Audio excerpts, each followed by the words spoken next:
हाँ जी, जैसे वीट की क्रॉप में ईयर कोकल डिजीज अपनी पड़ी थी जो कि सीड वाल निमेटोड से हो रही थी, एंगमिना ट्रेटिसाई था, ठीक है। तो आज की क्लास में अपने कौन सा टॉपिक रहेगा, अपने टॉपिक का नाम रहेगा मोलिया डिजीज ऑफ बार्ले, ठीक है। अपने लास्ट क्लास में भी बार्ले की डिजीज पे डिस्कस किया था, कवर्ड स्मट पड़ी थी जो कि एक फंगस से हो रही थी डिजीज, ठीक है। लेकिन जो मोलिया डिजीज है वो किससे होगी, सबसे पहले तो ध्यान में रखना निमेटोड से हो रही है ये डिजीज, ठीक है। आपके सिलेबस में शायद तक अभी तक मैंने देखा था, हाँ, आपके सिलेबस में दो ही दी हुई है निमेटोड से होने वाली डिजीज।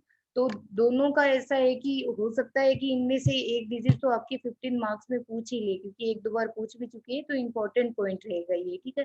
तो आप इसको अच्छे से ही पढ़ लेना। एक तो मोलिया डिजीज है और ईयर कोकोलोटुंडू डिजीज है, ठीक है। तो यही हो रही थी निमेटोड से, दो डिजीज है, मेन है, दोनों ही इम्पोर्टेंट रहेगी, ठीक है। तो डिजीज का क्या नाम रहेगा, मोलिया डिजीज ऑफ बार्ले, जो कि अंदर मोलिया डिजीज, ठीक है, जो कि निमेटोड से होती है, ठीक है। और इस निमेटोड को क्या बोलते हैं, सिस्ट निमेटोड भी बोला जाता है, ठीक है।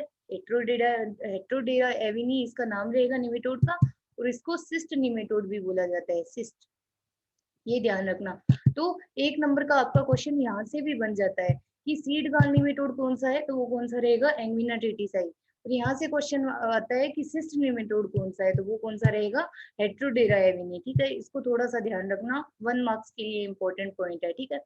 तो अपने मोलिया डिजीज का बेसिक अगर इंट्रोडक्शन देखें, तो जो ये मोलिया डिजीज है ये लगभग सभी एरिया में पाई जाती है, ठीक है। वाइड स्प्रेड है, मतलब जहां जहां वीट बार्ले इनकी खेती की जाती है वहां वहां ये डिजीज होती है, ठीक है। अपनी गेहूं हो गई, जवार हो गई, ठीक ठीक है, जई होगी, इन सब में ये क्या है कि डिजीज लगती है, स्पेशली जो पोएसी फैमिली के जो क्रॉप है, ठीक है। पोएसी मतलब कि ग्रेमनी फैमिली के जो भी प्लांट्स रहते हैं वहां पे ये डिजीज लगती है उन प्लांट्स पे, ठीक है।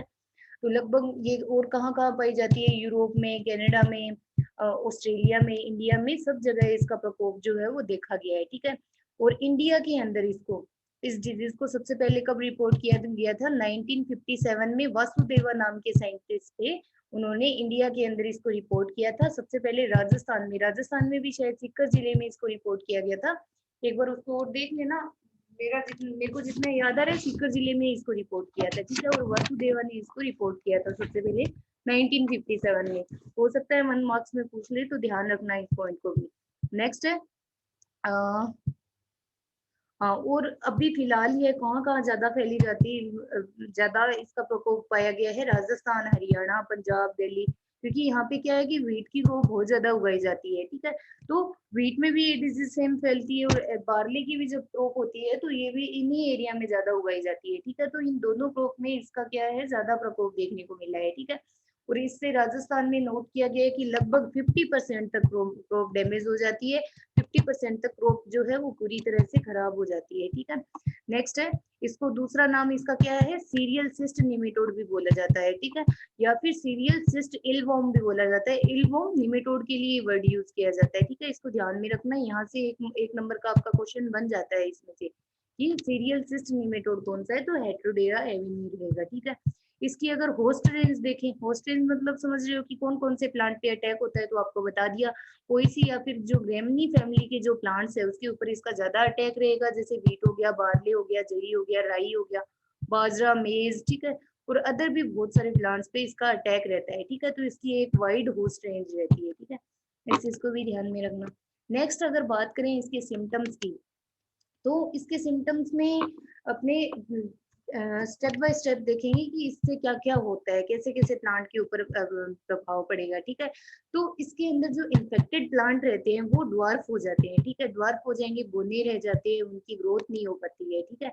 और पेल अपीयरिंग होती है, मतलब कि जो उनका रियल जो जैसे ग्रीन कलर है, तो हरिमाहीनता आप इसको बोल सकते हो भी, मतलब जो ग्रीन कलर है उसको वो लॉस होने लग जाता है और पेल अपीयरिंग दिखती है प्लांट्स के ऊपर। ऐसे लगता है जैसे प्लांट में कोई न्यूट्रिएंट की डेफिशिएंसी हो गई है, पर्टिकुलर जैसे कोई न्यूट्रिएंट की डेफिशिएंसी होती है, तो आपको भी पता है कि प्लांट्स के ऊपर आपको पीलापन देखने को मिलता है हल्का, ठीक है। उसी तरह से इस डिजीज में भी प्लांट जो है अपना जो रियल जो कलर है वो खो देता है, ठीक है।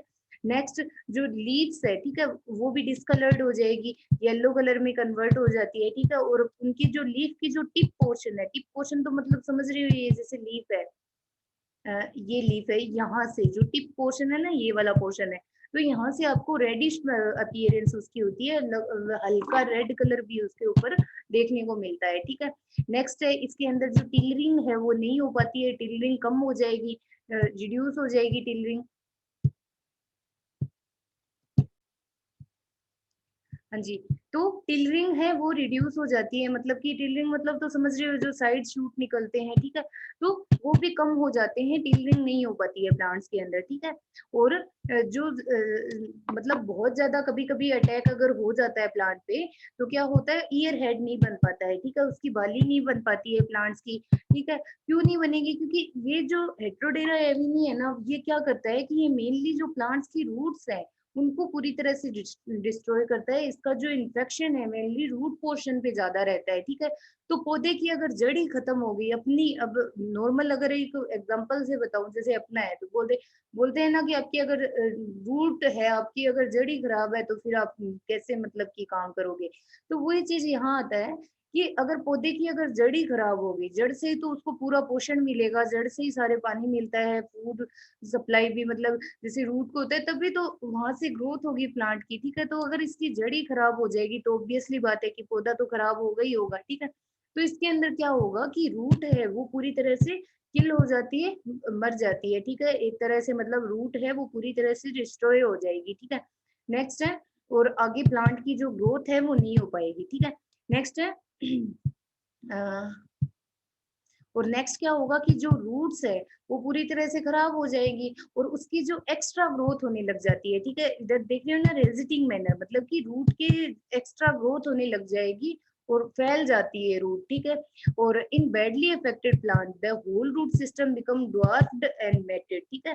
जो मतलब कि ज्यादा अगर इन्फेक्शन हो जाएगा प्लांट के ऊपर, तो जो रूट है वो भी आगे मतलब कि उसकी ग्रोथ नहीं हो पाएगी और पूरी तरह से खराब हो जाएगी। Since the development of long root penetration into the deep soil layer, ठीक है, is inhibited by the disease effect, the affected plants are very susceptible to drought condition. और इसके अंदर क्या होता है कि जैसे रूट अपने बता रहे हैं, ठीक है, तो उसकी अगर एक्स्ट्रा ग्रोथ होगी तो वो सोइल के अंदर भी मतलब डीप ऐसे चली जाती है, ठीक है, तो उससे भी क्या होता है कि डिजीज के द्वारा वो इनहिबिट हो जाती है। नेक्स्ट एक और भी चीज इसमें कि जो मतलब प्लांट है तो वो सूखे के लिए ससेप्टेबल हो जाता है, ठीक है। तो जिसकी वजह से उसके अंदर जैसे रूट रोट हो गया, ठीक है, विल्टिंग हो गई, ये वाली डिजीज भी इसकी वजह से देखने को मिलती है प्लांट्स के ऊपर, ठीक है। जैसे मतलब कि प्लांट को पानी नहीं मिल पा रहा है, ठीक है, तो जैसे मतलब रूट इसकी खराब हो गई है तो वहां पे विल्टिंग भी देखने को मिलती है, और कभी कभी राइजोक्टोनिया रूट रोट भी आपको वहां पे देखने को मिलता है, ठीक है। नेक्स्ट इसके अंदर क्या होगा, एडवांस स्टेज के अंदर जैसे इन्फेक्शन की अगर एडवांस स्टेज आ जाती है तो उसके अंदर क्या देखने को मिलता है कि जैसे रूट पोर्शन है, ठीक है, उसके अंदर छोटी छोटी ऐसे स्वेलिंग सी आ जाती है, ठीक है। रूट के जो टिप पोर्शन होता है वहां पे छोटी छोटी स्वेलिंग्स देखने को मिलती है, ठीक है। स्वेलिंग मतलब तो समझ रहे हो कि गांठ सी पड़ जाएगी रूट के अंदर, वो अभी मैं आपको इमेज भी दिखा दूंगी, उसमें आपको ज्यादा क्लियर हो जाएगा, ठीक है। This condition appear normally within 4 to 6 week after sowing, मतलब सोइंग के 4 से 6 हफ्ते के बाद में ये ज्यादा कंडीशन देखने को मिलती है, ज्यादातर एंड नवंबर के एंड में और अर्ली दिसंबर में इसका ज्यादा जो प्रकोप है वो रहता है। एक और चीज याद रखना कि ये सर्दी का जैसे मौसम होता है उस टाइम ये ज्यादा फैलती है, ठीक है। और जो ग्लिस्निंग व्हाइट बॉडीज, मतलब कि जो फीमेल रहती है निमेटोड की, ठीक है, और seen adhere to the root by the middle of the February, और जो मिड फरवरी के अंदर इसके जो फीमेल्स है, मतलब निमेटोड की जो फीमेल है, वो क्या है कि रूट के साथ में आप उसको ऑब्जर्व कर सकते हो, वो चिपकी रहती है, ठीक है। नेक्स्ट है दीज बॉडीज, उन्हीं को क्या बोलते हैं, सिस्ट बोलते हैं, ठीक है। जो फीमेल बॉडी है, ठीक है, उन्हीं को क्या बोलते हैं, सिस्ट बोला जाता है, ठीक है। वो ब्राउन कलर की हो जाएगी, ठीक है। और either remain attached to the root or fall off in the soil within 2 weeks of before harvest, मतलब हार्वेस्टिंग से पहले क्या होता है। एक और चीज ये इंपॉर्टेंट पॉइंट है, थोड़ा सा ध्यान से देखना कि इसके जो फीमेल्स हैं, ठीक है, तो इसके मेनली जो मतलब कि सिस्ट बनाता है तो वो कौन बनाएगा, फीमेल बनाती है, ठीक है। तो वो या तो रूट के साथ चिपकी रहेगी या फिर रूट से अलग होके सोइल में पड़ी रहती है, ठीक है, हार्वेस्टिंग से पहले सोइल में पड़ी रहेगी, ठीक है। तो सोइल के अंदर पड़ी रहती है, और फिर जैसे ही मतलब उसको आगे नेक्स्ट सीजन में जैसे होस्ट प्लांट मिलता है, तब उसको वो सिस्ट है तो उसकी हैचिंग हो जाती है, उसके अंदर से आगे निमेटोड निकल जाएंगे और फिर वो आगे इन्फेक्शन करना शुरू कर देते हैं, ठीक है। तो और इसके जो मेल होते हैं वो मतलब कि निकल के वहां से पहले जैसे इन्फेक्शन हुआ हुआ था, ठीक है, अब वहां से रूट पोर्शन से वो निकल के क्या करते हैं कि आगे सोइल में तो कुछ टाइम तक तो वो गति करते हैं, फिर बाद में एक टाइम आता है जब क्या होता है उनकी डेथ हो जाती है। बट जो फीमेल है वो सिस्ट का फॉर्मेशन कर लेगी, और जैसे ऑफ सीजन होता है तो सिस्ट के रूप में सोइल में पड़ी रहती है, और जैसे ही उनको न्यू होस्ट मिला तब वो आगे फैलना शुरू कर देती है, ठीक है। मेनली इसको जो नुकसान है वो जो फीमेल रहती है निमेटोड की वो ही पहुंचाती है, ठीक है, वो ही आगे मतलब उसका निमेटोड की ग्रोथ के लिए वो ही मेनली मतलब ये बोल सकते हो कि जिम्मेदार होती है, ठीक है। नेक्स्ट है इन न्यूली अटैक फील्ड, जो मतलब कि नए नए अगर फील्ड के अंदर अटैक हुआ है तो disease appear in small patches. अब पैचेस वर्ड जहां भी आता है ना, जो भी डिजीज के अंदर आता है तो उसको ध्यान से समझना है इस वर्ड को। एक मिनट में इसमें थोड़ा सा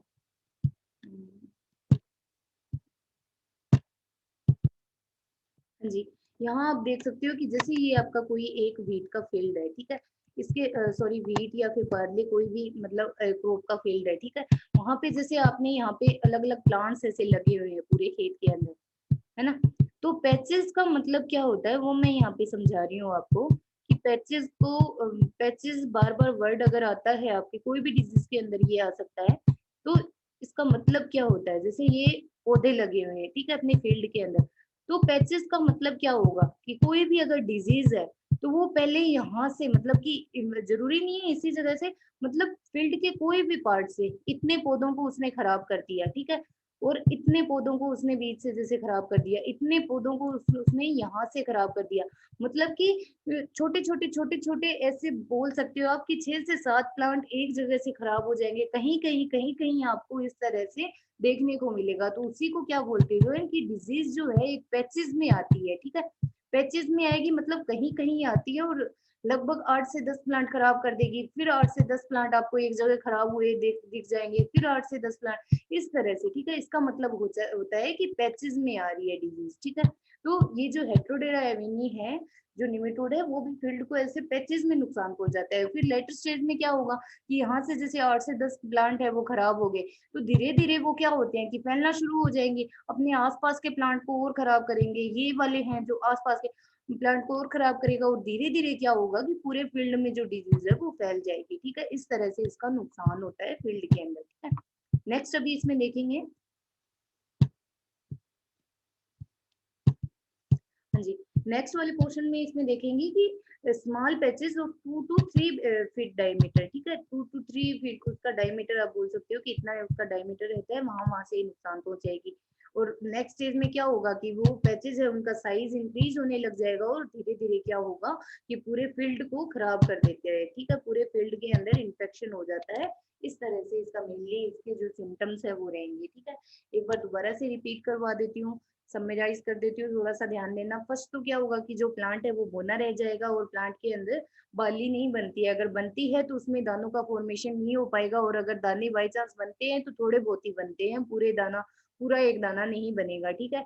और जो प्लांट है उसके ऊपर पेल अपीयरिंग आ जाती है, जो उसकी लीव्स है वो वैसे येलो कलर में कन्वर्ट हो जाती है, ठीक है, और इसकी रूट पोर्शन है वो पूरी तरह से खराब हो जाता है, रूट की ओवर ग्रोथ होने लग जाती है, और वहां पे आपको छोटी छोटी गांठें भी देखने को मिल सकती हैं, ठीक है, जो कि क्या होती है सिस्ट की वजह से वो गांठें हैं वो बन रही है निमेटोड की वजह से, ठीक है।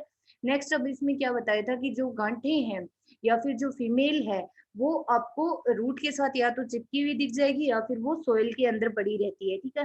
और जो डिजीज है वो कहीं कहीं पैचेस के अंदर आती है, और लेटर स्टेज में क्या होगा कि वो पैचेस है उनका साइज जो है वो इंक्रीज होने लग जाएगा और धीरे धीरे पूरे प्लांट में फैल जाएगा, ठीक है। तो ये कुछ एक पॉइंट है मेन मेन जो आप इसमें आप जरूर मेंशन करना, ठीक है। नेक्स्ट अभी देखते हैं इसका, अब आपको इमेज दिखा देती हूँ, ये देखिए। अब सिस्ट की बात आपने बार बार बात कर रही है, सिस्ट किस तरह का होता है, इस तरह का होता है सिस्ट, मतलब ग्लोबो शेप रहती है, लगभग उसकी लेमन शेप आप बोल सकते हो, इस तरह से जो निमेटोड की बॉडी रहेगी वो इस तरह से रहेगी, जिसको बोला जाता है सिस्ट, ठीक है। और रूट जो है आपको बता रहे थे ना, रूट की क्या होगी कि साइड ग्रोथ होने लग जाती है। एक और इसमें सिम्टम आता है मेन कि अगर प्लांट को आप उखाड़ते हो तो वो बहुत इजीली जो प्लांट है वो उखड़ जाता है। क्यों उखड़ेगा? क्योंकि उसकी रूट तो है वो पूरी तरह से खराब हो चुकी है। इसी वजह से अगर आप थोड़ा सा भी अगर उसको खींचोगे तो प्लांट आपके हाथ में आ जाता है। ठीक है, तो ये आपको कहीं कहीं कहीं कहीं ऐसे डार्क ब्राउन कलर की, ब्लैक कलर का सब दिख रहा होगा, जो कि सिस्ट है। ठीक है, तो इन्हीं को बोला गया है, जो कि रूट को पूरी तरह से खराब कर रही है, रूट को पूरी तरह से डिफॉर्म कर रही है, मतलब कि रूट अपनी तरह अपना पूरा काम नहीं कर पाती है। ठीक है, रूट का जो टिप पोर्शन है वो भी खराब हो जाता है इसकी वजह से। तो ये इसके मेनली सिम्टम्स रहेंगे, इनको ध्यान में रखना। नेक्स्ट देखते हैं इसका डिजीज साइकिल। एक मिनट।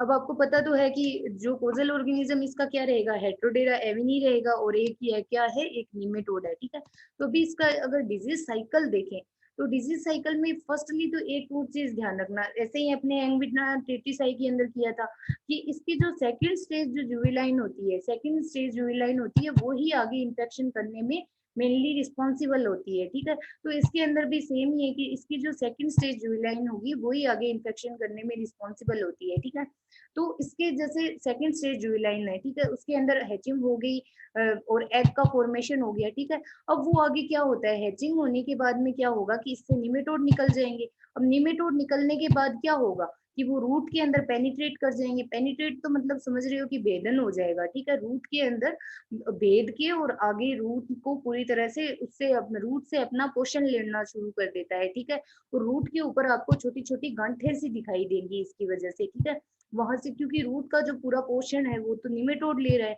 अब आगे क्या होता है कि इसका धीरे धीरे जैसे जो मतलब कि निमेटोड था, ठीक है, उसके अंदर मेल, और अब ये पेनिट्रेट कर गया। पेनिट्रेट करने के बाद जैसे जैसे इसकी आगे आगे स्टेजेस आती जाती है, तो उसमें क्या होता है कि मेल और फीमेल बॉडी डिफ्रेंशिएट हो जाएगी, अलग अलग देखने को मिलेगी। और बाद में क्या होगा कि इनकी मैटिंग होगी। ठीक है, रिप्रोडक्शन होगा। अब रिप्रोडक्शन होगी क्या होता है कि न्यू इंडिविजुअल बनाता है। ठीक है, तो जैसे एग बनेगा और वहां पे इसका रिप्रोडक्शन हो गया। रिप्रोडक्शन होने के बाद में क्या हुआ कि आगे इसने सिस्ट का फॉर्मेशन कर दिया। सिस्ट मतलब कि छोटी छोटी गांठें जैसे ये दिख रही है आपको रूट के अंदर। ठीक है, अब इसके अंदर सिस्ट के अंदर कौन प्रेजेंट है, हमेशा फीमेल ही प्रेजेंट रहेगी। और मेल क्या करता है कि मेल निकलेगा, रिप्रोडक्शन हो गया, उसके बाद में क्या होगा कि मेल निकलेगा यहाँ से, और वो खेत के अंदर जैसे मतलब कि सोइल है, सोइल के अंदर चला जाएगा, कुछ टाइम तो गति करेगा, और एक टाइम आएगा कि जब उसकी डेथ हो जाती है। ठीक है, तो मेल है वो तो पूरी तरह से डिस्ट्रॉय हो गया, और फीमेल है वो क्या करेगी, सिस्ट के अंदर प्रेजेंट है। ठीक है, अब नेक्स्ट क्या होगा कि जो सिस्ट है वो विएबल रहती है, मतलब कि मूवेबल रहती है, सोइल के अंदर जिंदा रहती है। ठीक है, तो सिस्ट है इस तरह की जो शेप रहती है, ग्लोबोज शेप बोल दो, लेमन शेप बोल दो इसको, इस तरह से इसकी शेप रहेगी, उसी को बोला गया है सिस्ट। ठीक है, तो वो सोइल के अंदर विएबल रहेगी। ठीक है, तो या तो वो क्या होगी कि रूट के साथ में अटैच्ड ही रहती है, आपको दिख जाएगी। ठीक है, आप रूट के साथ में उसको पा सकते हो, या फिर वो सोइल के अंदर जिंदा पड़ी रहती है। ठीक है, सोइल के अंदर पड़ी रहेगी और उसके ऊपर एक लेयर आ जाती है, जिसकी वजह से वो अपने आप को एडवर्स कंडीशन जैसे आती है तो उसमें अपने आप को बचा पाती है। ठीक है, अपने आप को प्रोटेक्ट कर पाती है। ठीक है, तो इसकी नेक्स्ट फिर क्या होगा कि जो इसकी फर्स्ट स्टेज है वो डेवलप होगी। ठीक है, develop with in eggs, eggs के अंदर इसकी फर्स्ट स्टेज जुवेलाइन जो है वो बन जाएगी। ठीक है, फिर फर्स्ट स्टेज जुवेलाइन से आगे हैचिंग होगी, हैचिंग होके फिर नेक्स्ट क्या होगा कि सेकंड स्टेज जुवेलाइन बनेगी, सेकंड स्टेज जुवेलाइन बन के और फिर आगे ये इन्फेक्शन करती है। ठीक है, तो इस तरह से जो इसका लाइफ साइकिल है वो चलता रहता है। छोटा सा है, इजी सा है, इसको थोड़ा सा ध्यान रख लेना। बाकी इसका पूछते हैं लाइफ साइकिल। ठीक है, तो ये इसका डिजीज जो साइकिल है वो यहाँ पे कंप्लीट होता है। ठीक है, इस तरह से ये आगे आगे नुकसान पहुंचाती है। ठीक है, नेक्स्ट अभी इसका देखते हैं प्री डिस्पोजिशन फैक्टर, जो कि मतलब कौन कौन सी ऐसी कंडीशंस आती हैं जो कि डिजीज को फेवर करती है आगे फैलने में और आगे नुकसान पहुंचाने में। ठीक है, the maximum emergence of the second stage larviform cyst is reported to be at a constant temperature, मतलब लगभग 20 से 22 डिग्री जो सेल्सियस टेम्परेचर होता है वो इसको ज्यादा मतलब कि फेवर करता है ग्रोथ के लिए। ठीक है, इंडियन कंडीशंस के हिसाब से बताया गया है।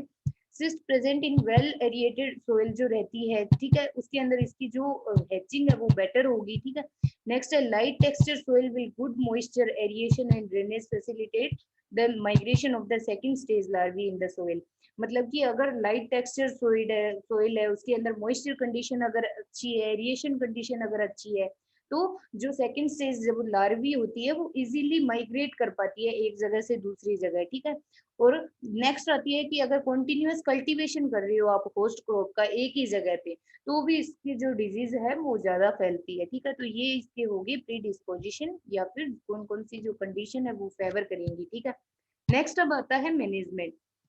अब आप इसका मैनेजमेंट किस तरह से करोगे वो अपने देखते हैं कि निमेटोड का मैनेजमेंट जैसे अपने पहले भी पढ़ा था एल्मिना टिटिसाई के अंदर। फर्स्ट तो इसका मैनेजमेंट किससे कर सकते हो कि फंजीसाइड लेके, फंजीसाइड से, सॉरी फंजीसाइड नहीं, निमेटिसाइड यूज करके आप इसका जो है वो कंट्रोल कर सकते हो। ये निमेटिसाइड कौन कौन से, जैसे अपने एल्मिना टिटिसाई के अंदर भी ये यूज किए थे, एलडी कार्ब हो गया 2 kg पर हेक्टेयर के हिसाब से, ठीक है। नेक्स्ट आता है जैसे सोइल फ्यूमिंगेट, जैसे डीडी मिक्सचर के नाम से, वोलेटाइल फ्यूमिंगेट आप उसको बोल सकते हो, ठीक है। नॉर्मली किल 90% लार्वी, जो कि लगभग 90% लार्वी को डिस्ट्रॉय कर देता है, ठीक है। तो ये कुछ एक जैसे निमेटिसाइड प्रेजेंट अवेलेबल रहते हैं मार्केट में, आप इनसे जो है वो कंट्रोल कर सकते हो फील्ड के अंदर, ठीक है। नेक्स्ट अब अगर देखें तो आपने क्या पढ़ा था इसके अंदर, जो लार्वी है, जो सिस्ट है, ठीक है, वो कहाँ पे प्रेजेंट रहती है, फील्ड में जो सोइल रहती है, ठीक है, जो सोइल रहेगी वहां सोइल के अंदर प्रेजेंट रहती है। तो सबसे बेस्ट ऑप्शन इसका क्या होता है कल्चरल प्रैक्टिसेस के अंदर अगर अपने देखें तो, कि समर फेलोइंग या फिर समर प्लोइंग करनी चाहिए फील्ड के अंदर, जो आप बोल दो कि गहरी जुताई करनी चाहिए समर मंथ के अंदर, ठीक है। समर मंथ के अंदर ही क्यों करेंगे, क्योंकि समर मंथ जैसे रहता है उसके अंदर क्या होता है कि बहुत तेज धूप होती है, ठीक है। तो अपने मतलब गहरी जुताई अगर करते हैं तो नीचे की जो सोइल होती है, ठीक है, वो ऊपर की तरफ आएगी, और सोइल के साथ में जो इसकी सिस्ट है वो भी बाहर की तरफ निकल के आएंगी। तो सिस्ट अगर बाहर निकल के आएगी तो वो धूप से क्या होता है कि डिस्ट्रॉय हो जाती है, अपने आप ही खत्म हो जाएगी, ठीक है। और सिस्ट अगर खत्म हो जाती है तो प्राइमरी इनोकुलम है, जो मतलब कि इसका प्राथमिक निवेश द्रव्य आप इसको बोल सकते हो, मतलब फर्स्टली इसका इन्फेक्शन किसके थ्रू हो रहा था, सिस्ट से ही तो होगा, ठीक है। तो सिस्ट ही अगर डिस्ट्रॉय होगी तो आगे निमेटोड निकल ही नहीं पाएंगे, तो इस तरह से आप उनका कंट्रोल कर सकते हो, ठीक है। समर मंथ में 2 to 3 टाइम, मतलब 2 से 3 बार समर प्लोइंग करनी चाहिए फील्ड के अंदर, ठीक है। नेक्स्ट है, since the nematode is highly host specific, मतलब इसकी होस्ट रेंज है वो बहुत ज्यादा होती है। होस्ट रेंज मतलब समझ रहे हो कि बहुत सारी क्रॉप को ये नुकसान पहुंचाता है पोएसी फैमिली के, ठीक है। तो इसके अंदर लॉन्ग क्रॉप रोटेशन अपनाना चाहिए, लगभग 4 साल का क्रॉप रोटेशन यूज करना चाहिए, कि क्रॉप अगर अपने बदल बदल के लगा रहे हैं तो वहां पे क्या होगा कि जो अपने आप ही जो सिस्ट है वो डिस्ट्रॉय हो जाएगी सोइल के अंदर पड़ी पड़ी, ठीक है। नेक्स्ट है ग्रीन मैन्योरिंग यूज करना चाहिए फील्ड इन्फेक्टेड सोइल के अंदर, मतलब चॉप्ड केबेज, जो मतलब केबेज है उनका ऐसे काट के छोटी छोटी उनकी लीव्स जो रहती हैं उनको सोइल के अंदर डाल देना चाहिए, जिससे भी काफी हद तक कंट्रोल जो है वो देखा गया है, ठीक है।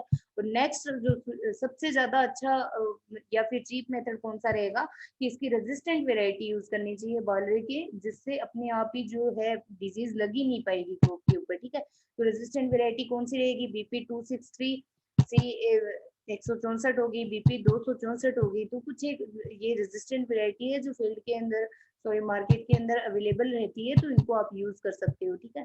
तो इस तरह से ये इसका कंप्लीट होता है मैनेजमेंट, और यहाँ पे आपकी ये डिजीज कंप्लीट होती है मोलिया डिजीज, ठीक है। Thank you very much.